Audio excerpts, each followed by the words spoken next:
Good morning, everybody. Muy buenos días a todos y a todas.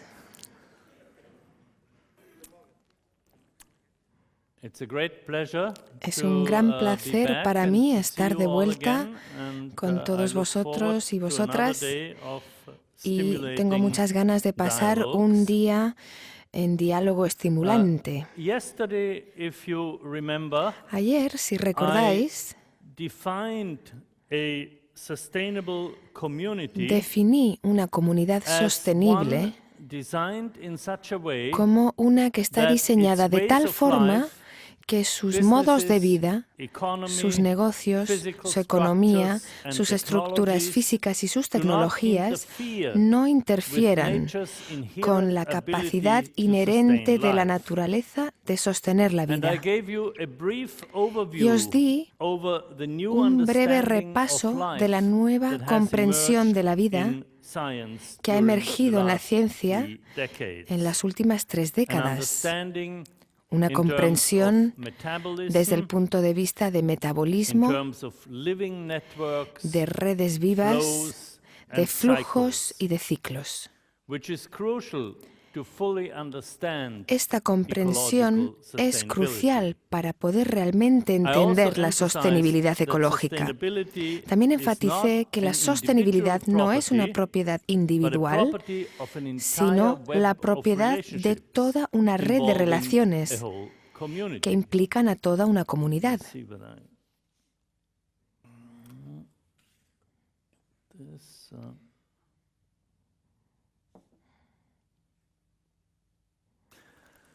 Now, the fact that sustainability is el hecho de que la sostenibilidad sea propiedad de toda una red de relaciones significa que para poder entenderla bien, para ser alfabetizados ecológicamente, tenemos que aprender a pensar desde el punto de vista de las relaciones, las interconexiones, los patrones, el contexto.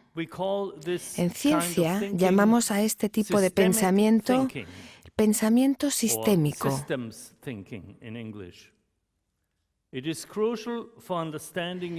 Es crucial a la hora de entender la ecología, porque la ecología es la ciencia de las relaciones entre los diferentes miembros de la comunidad planetaria.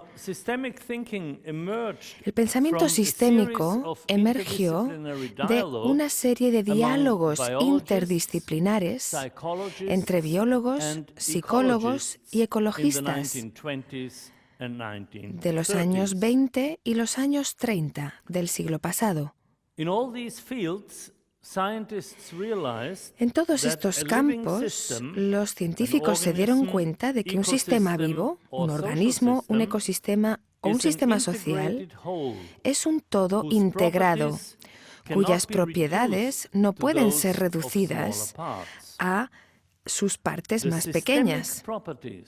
Las propiedades sistémicas son propiedades del todo que no tienen ninguna de sus partes por separado. El pensamiento sistémico, entonces, implica un cambio de perspectiva de las partes al todo. Los primeros pensadores sistémicos crearon una frase que se ha convertido un poco en el eslogan de este movimiento intelectual, que es que el todo es más que la suma de sus partes. ¿Dónde podemos encontrar sistemas vivos? Bueno, en todas partes de la naturaleza. Cada organismo es un sistema vivo, cada animal, cada planta, microorganismo o ser humano es un todo integrado. Es decir, un sistema vivo. Las partes de los organismos también son sistemas vivos, como las hojas de un árbol o los órganos de un animal o de un ser humano. Los tejidos corporales son sistemas vivos. Y así, a través del mundo vivo, encontramos sistemas anidados en otros sistemas. Y luego están las comunidades de organismos, que pueden ser sistemas sociales, como una familia, una escuela, un pueblo, o pueden ser ecosistemas. Así que básicamente hay tres tipos de sistemas vivos: los organismos, las partes de los organismos y las comunidades de organismos. Y todos estos sistemas vivos son enteros, todos cuyas estructuras específicas emergen de las interacciones y las interdependencias de sus partes. La teoría de sistemas nos dice que todos los sistemas vivos comparten una serie de propiedades y principios organizativos comunes. Y esto significa que el pensamiento sistémico se puede aplicar para integrar disciplinas académicas que, como sabéis, se han fragmentado muchísimo, y para descubrir similitudes entre distintos fenómenos dentro del amplio espectro de sistemas vivos. Me gustaría daros ahora un repaso histórico breve de las fases principales en el desarrollo del pensamiento sistémico. Como ya he mencionado,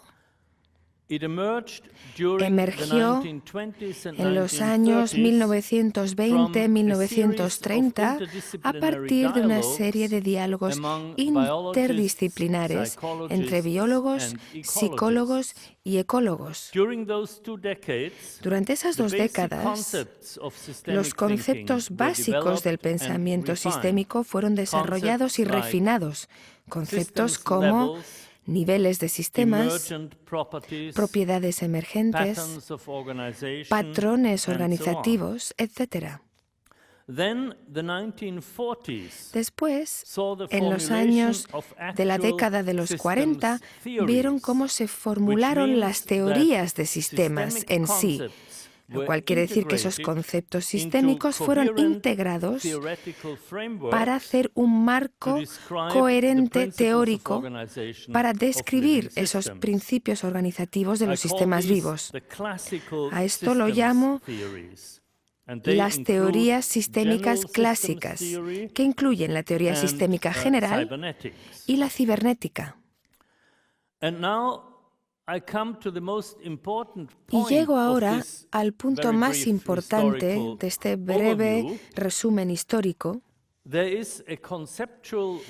y es que se da un punto de inflexión conceptual entre estas teorías sistémicas clásicas de los años 40 y las teorías de sistemas vivos que tenemos hoy en día. Y son las teorías que han sido desarrolladas en los últimos 30 años. La característica distintiva de las nuevas teorías es un nuevo lenguaje matemático que permitió a los científicos por primera vez manejar la enorme complejidad de los sistemas vivos de forma matemática. Tenemos que darnos cuenta de que incluso el sistema vivo más sencillo es tremendamente complejo. Por ejemplo, una célula como una bacteria. Y fijémonos en las bacterias más simples. Incluso en un organismo así de simple, existen literalmente miles de procesos que están sucediendo simultáneamente y están todos interconectados.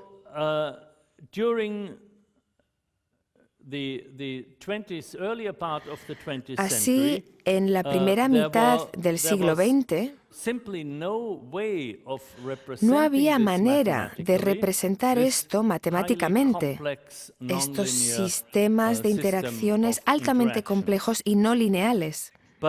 Pero en los años 60 y 70 fueron desarrollados una nueva serie de conceptos y técnicas para poder gestionar esta tremenda complejidad que ahora ya supone un marco matemático coherente. La teoría del caos y la geometría fractal son ramas muy importantes de esta nueva matemática, que generalmente se conoce como teoría de la complejidad. Ahora, la característica crucial, y no os asustéis que no voy a entrar en matemática compleja, pero solo quiero enfatizar la característica principal de esta teoría de la complejidad, que es que implica una matemática no lineal, y por eso su nombre técnico es dinámica no lineal.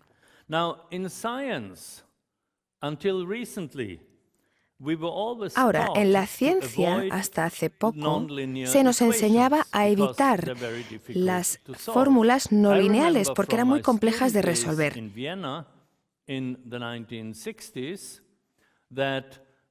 Yo recuerdo que como estudiante en Viena, en los años 60, estaba estudiando física y de vez en cuando nos encontrábamos con fórmulas no lineales, por ejemplo, para resolver turbulencias del agua, flujos del aire y fenómenos así. Y se nos enseñaba que cuando viéramos una ecuación no lineal, lo primero que había que hacer era hacerla lineal. Es decir, que la reemplazabas por una ecuación lineal que sí puedes resolver, pero que no es la ecuación real original. Y con un poco de suerte el resultado se acercará y tendrás una buena aproximación. Para daros un ejemplo de lo que estamos hablando, imaginemos el fluir de agua en un río cuando el río está en calma y las partículas del agua están trazando líneas rectas. Este flujo del agua se describe con una ecuación lineal. Ahora, si introducimos una roca en el agua, de manera que empieza a crear turbulencias, pequeñas cascadas, salpicaduras, estas se describen con ecuaciones no lineales. Y entonces el movimiento del agua parece bastante caótico. Así que hasta hace poco no había manera de describir este movimiento caótico. Pero entonces lo que pasó en los años 70 fue que aparecieron los ordenadores. Y así los matemáticos y científicos empezaron a utilizar ordenadores muy poderosos y muy rápidos. Y así un cálculo que antes nos hubiese llevado un mes y que hubiese sido imposible de hacer porque era tremendamente complejo, se podía hacer en unos minutos. Así, con la ayuda de estos ordenadores tan potentes, los matemáticos desarrollaron una serie de técnicas y toda una nueva manera de expresarse matemáticamente, un nuevo lenguaje matemático. Y para su sorpresa, vieron patrones clarísimos por debajo de ese comportamiento aparentemente caótico de los sistemas no lineales. Había un orden subyacente al caos. Y así, la teoría del caos de hoy es realmente una teoría del orden, pero es un orden oculto que se puede hacer visible gracias a estas técnicas matemáticas. Cuando se resuelve una fórmula no lineal con estas nuevas técnicas, el resultado no es una fórmula. ¿Sabéis? Cuando dais clase de matemáticas en vuestras escuelas, hay una ecuación, se manipula y se obtiene una fórmula como resultado. Con estas ecuaciones no lineales, y para aquellos de vosotros que sois matemáticos o que conocéis bien la matemática, estoy hablando de ecuaciones diferenciales apareadas no lineadas. No hablo de x al cuadrado más y al cuadrado igual a z al cuadrado, sino algo mucho más complejo que eso. Cuando se resuelven esas ecuaciones complejas, el resultado no es una fórmula, sino un patrón visual. Y entonces programas el ordenador de tal manera que dibuja ese patrón visual. Los denominados atractores de la teoría del caos o los fractales de la geometría fractal son ejemplos de estos patrones visuales. Así que la teoría de la complejidad y su matemática es realmente una matemática de patrones y de formas. Y durante los años 70, el gran interés que generaron estos fenómenos no lineales y su matemática generaron toda una serie de teorías nuevas y muy poderosas que han incrementado de forma dramática nuestra comprensión de muchas de las características de la vida. A esto me refiero como la nueva comprensión de la vida que emergió en la ciencia en los últimos 25 o 30 años. Para los que tenéis formación científica, dejadme que os diga algunos nombres, como la teoría Gaia de James Lovelock y Lynn Margulis, que es un ejemplo de estas nuevas teorías, o la teoría de las estructuras disipativas, o la teoría de la autopoiesis de Maturana y Varela, que es otro ejemplo. Y ahí solo estoy presumiendo de mis conocimientos un poquito para impresionaros. Permitidme que vuelva ahora a esa famosa frase acuñada por los primeros pensadores sistémicos: el todo es más que la suma de sus partes. Y preguntémonos, ¿qué significa eso exactamente? ¿De qué manera? ¿En qué sentido es más el todo que la suma de sus partes? Y la respuesta es las relaciones. Todas las propiedades esenciales de un sistema vivo dependen de las relaciones entre los componentes del sistema. Así, el pensamiento sistémico implica pensar desde el punto de vista de las relaciones. Implica un cambio de perspectiva de las partes al todo y también de los objetos a las relaciones entre ellos. Por ejemplo, en un ecosistema, cada especie ayuda a sostener toda la red de alimento, esa red que interconecta a todos los organismos. Si una especie se ve afectada por una catástrofe natural o un cambio en el medio ambiente y se ve reducida, el ecosistema será resiliente o resistente si hay otra especie que pueda tomar su lugar. Así pues, la estabilidad de un ecosistema, su resiliencia o resistencia a los cambios externos, depende de la densidad de interconexiones en esta red. Y esto se traduce en biodiversidad. Cuanto más biodiverso sea un ecosistema, más resiliente será a su vez.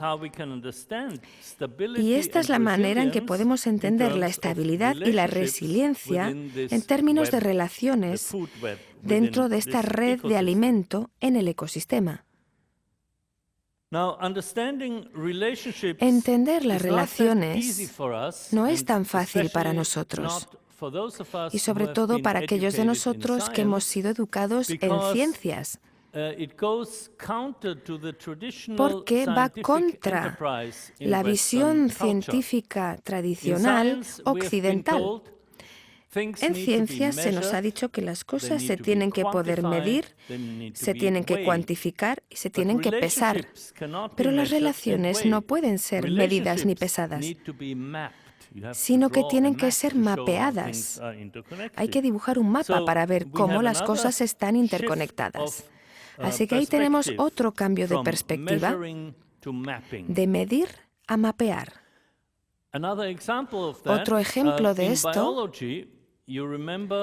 es que en biología, recordaréis que hace unos años los genetistas se lanzaron a un proyecto muy ambicioso llamado el Proyecto del Genoma Humano, que suponía identificar la secuencia exacta de genes en el ADN humano, en la estructura del ADN del organismo humano. Y al hacerlo, se dieron cuenta de que la posición de los genes en el ADN no nos lleva a entender lo que son los genes y lo que hacen. Es que también hay que entender las relaciones entre los diferentes genes y las relaciones del genoma entero con el resto de la célula. Así pues, el mapeo de los genes se convirtió en la actividad primordial.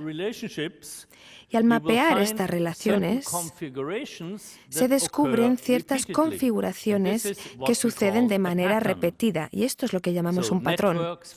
Por ejemplo, las redes son un patrón, los ciclos son un patrón, los ciclos de retroalimentación son ejemplos de patrones organizativos que son característicos de la vida.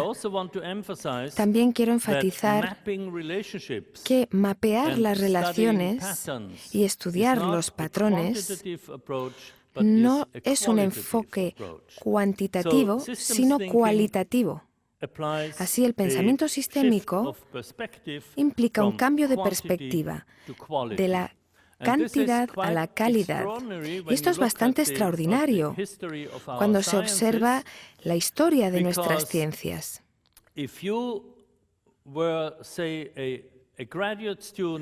Porque si tú te hubieses licenciado en una universidad importante en los años 50 o los años 60, incluso los 70, incluso tal vez los 80, en esas décadas, si te hubieses licenciado en ciencias y le hubieses dicho a tu profesor, hablando de cualidades y de análisis cualitativos, te hubiesen echado de la clase, porque el análisis, por definición, es cuantitativo. Y de hecho, en la ciencia, las personas utilizan la palabra un argumento cualitativo, y con eso querían decir que no sabían realmente de qué estaban hablando. Un argumento cualitativo implica algo intuitivo, no real, no una ciencia sólida. Pero hoy en día, en la teoría de la complejidad, hay una técnica que es una técnica muy rigurosa y precisa que se llama análisis cualitativo. ¿Qué significa analizar los patrones de estos atractores, de estas relaciones y mapearlas? Estos son todo cambios de énfasis que son característicos del pensamiento sistémico. Finalmente, tenemos que entender que la forma viva es más que una configuración estática de componentes. Hay un flujo constante de materia a través de un sistema vivo, mientras que se mantiene su forma exterior. Hay desarrollo, hay evolución. Así que la comprensión de la estructura viva está vinculada inexorablemente con la comprensión de los procesos metabólicos y evolutivos. O sea que el pensamiento sistémico implica un cambio de énfasis de estructura a proceso. Todos estos cambios de énfasis son en realidad distintas maneras de decir lo mismo.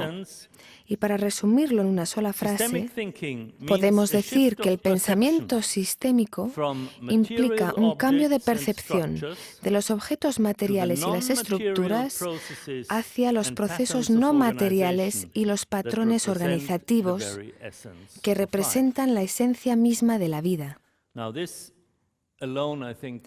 Esto por sí solo creo que puede ser objeto de meditación durante 1 o 2 días, porque hay mucho ahí incluido en esa frase.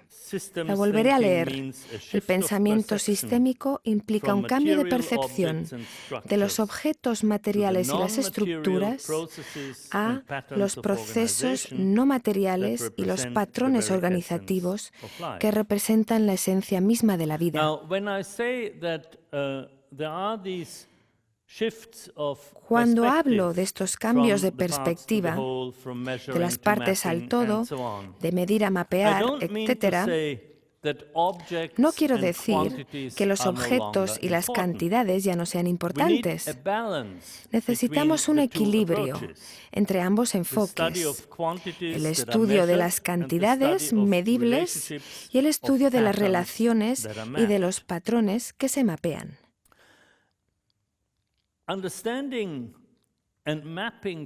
Entender y mapear los patrones requiere visualización, porque un mapa es una figura visual, una representación visual, y los patrones de las relaciones son visuales.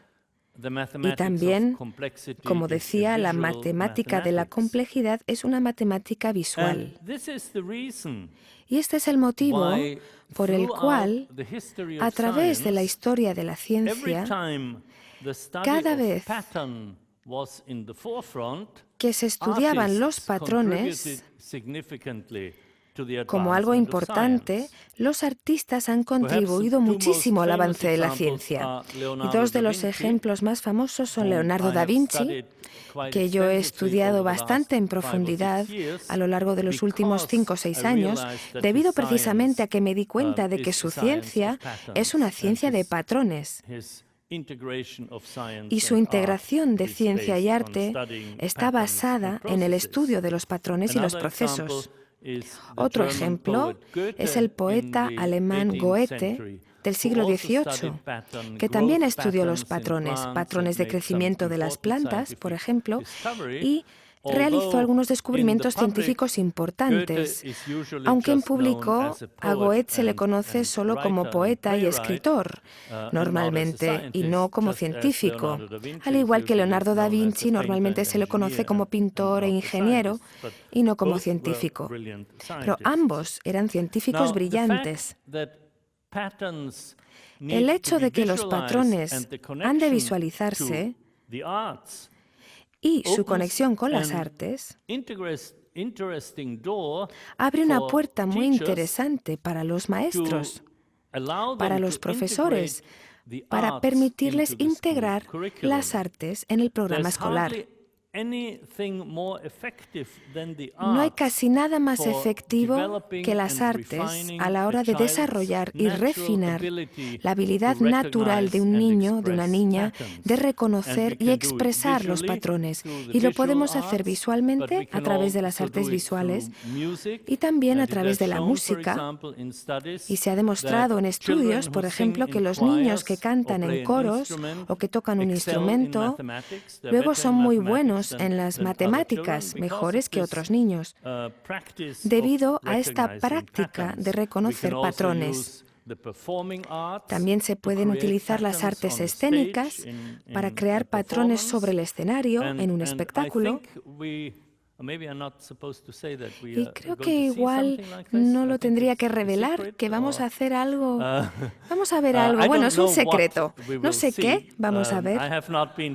No se me ha contado, pero espero que veremos unas expresiones artísticas de niños escolares. Las artes pueden ser entonces una herramienta poderosa para enseñar sobre el pensamiento sistémico. Y además, las artes también tocan la dimensión emocional, que es tan importante a la hora de presentar una comprensión de la vida. Como decía ayer Satish, la integración de cabeza, corazón y manos. Así que permitidme que termine con esto y que invite a Gunther Pauli a que nos enseñe cómo el pensamiento sistémico es aplicable en muchos ejemplos de la vida diaria. Y con pasión. Gracias. Okay.